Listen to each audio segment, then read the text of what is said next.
Living life like a video game unlocks so many different aspects of life that I didn't even know that I was seeking or curious about. Now, to live life like a video game, it's almost as if you're taking it too far. What do you mean live life like a video game? What does that mean? How do we even do that? The whole point of a video game is that it isn't based in this real world and that what we're seeing isn't actually real. How can you do that? When I think about the little moments, whether it's a cutscene, a cinematic, and characters looking at their hands, there's something so interesting about that and what it does to your brain. It brings you into the moment.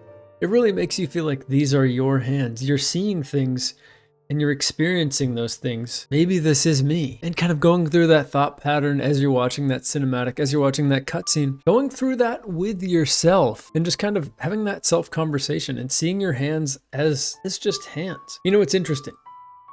As I look at my own hands right now and I'm kind of seeing them in that lens and kind of moving them around, flexing them, it's so interesting because we use these things every day, even just playing with a controller. I mean, it's instinctual how they move and how I touch things and how I feel them.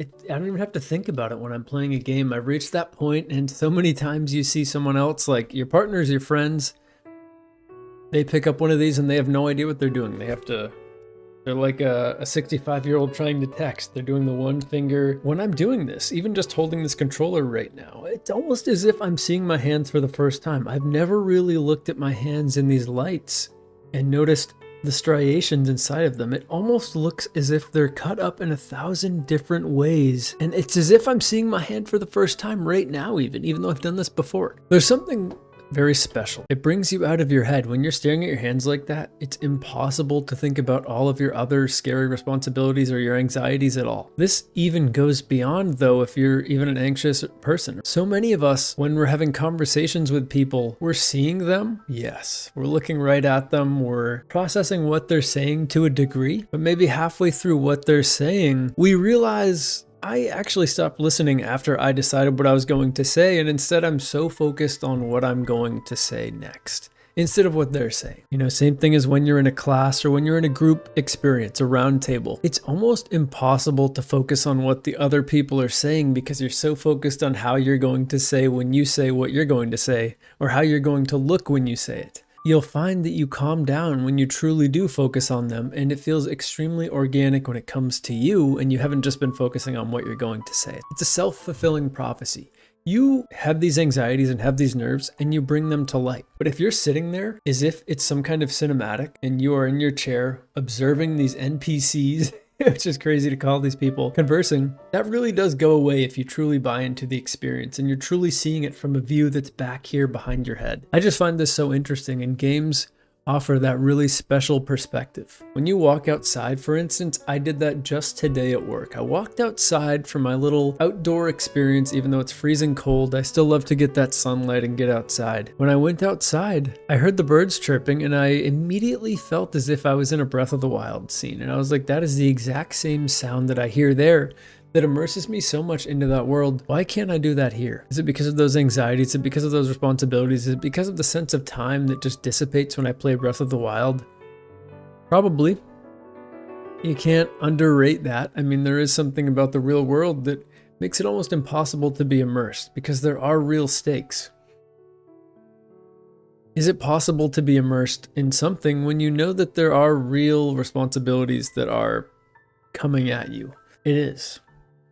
It is, and I've felt it. And there are those special moments when you're really seeing, when you're driving, whatever you're doing, and you see the sunlight hitting the trees in a certain way, and you feel that special experience. It's really wonderful. Treat every day like a new save, like a new game even, like a new level. You're starting over, you have your quest for the day, whether you keep a quest log that you can push the start button and check in on and cross off, or whether you have your side quests as well. You know, for instance, your main quest is broken into going to work and feeding yourself.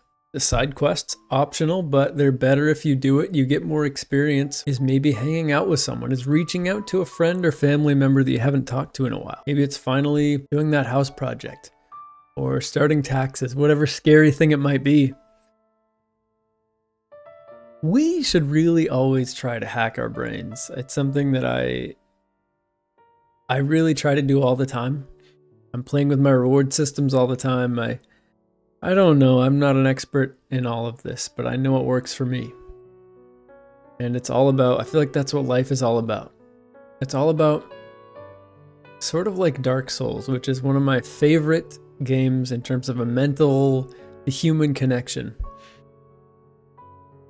Life is sort of like Dark Souls. When you're playing Dark Souls, you're failing, but you're coming back. You're spawning again at the bonfire, just like a new day starting. If you failed yesterday, you're starting over today. You have another chance. Maybe even you lost your souls. You didn't get quite as far back as you wished. Even put that into a grander scale of maybe you waited too long, you failed multiple times, it's been a year. You have to start over. You don't have your souls, you can't get your upgrades, but you can still defeat that boss. You can still get past the area that you're stuck in. You just have to persevere. And Dark Souls will always be one of the most important games for me for that reason. When we're in the trenches there, we're learning so much about ourselves. I compare Dark Souls a lot to running or a 5K, something that I've actually done. When you're running those a little over 3 miles, you go through every crisis situation in your head. At least I do. I tell myself I'm not gonna make it. Even if they're just subtle thoughts, they're not me screaming at myself to quit. It's just like, oh, maybe I don't want to do this. I'm kind of sore, I'm kind of tired, I'm kind of dehydrated. And the same thing goes for Dark Souls. You have to know when to stop. You have to know when to keep going. And you have to push yourself and prove to yourself you can do something you didn't want to do, because that's where growth comes from. And I think that's why Dark Souls is so addicting. You get that ultimate dopamine hit. Same thing as finishing a 5K. It's always when you thought you couldn't or when you really surprised yourself that you reached that point. And it's the balance that I always find myself trying to strike. I've never been addicted to games in my life, but I can see how that path would be slippery. Once you start playing a game like Dark Souls and you're getting those sort of achievements only from that sense, it's all about that balance. And I think it's so cool if you're doing that run to treat it like a challenge in those games. When you get past the first mile, really feel like you are just watching yourself run. You're pushing forward on the control stick you're using, whether it's WASD, however you're moving in a game that you play. Just picture you're doing that. And keep an eye on your stamina bar. See how it really feels. Check in with yourself. Gamify everything. When I get into my car, I'm watching my hands go over the steering wheel and turning the car, and it's weirdly a beautiful, cool experience. When you're in some kind of a campaign and you see a car turn on, there's something kind of just cool to watch about that. I don't know what it is. It's weird. It's almost like you're getting a glimpse into a reality that for some reason isn't boring, but is fascinating. And that's our lives too. So many of these game cinematics are just people, whether it's like even a Call of Duty campaign, they're doing things similar to you.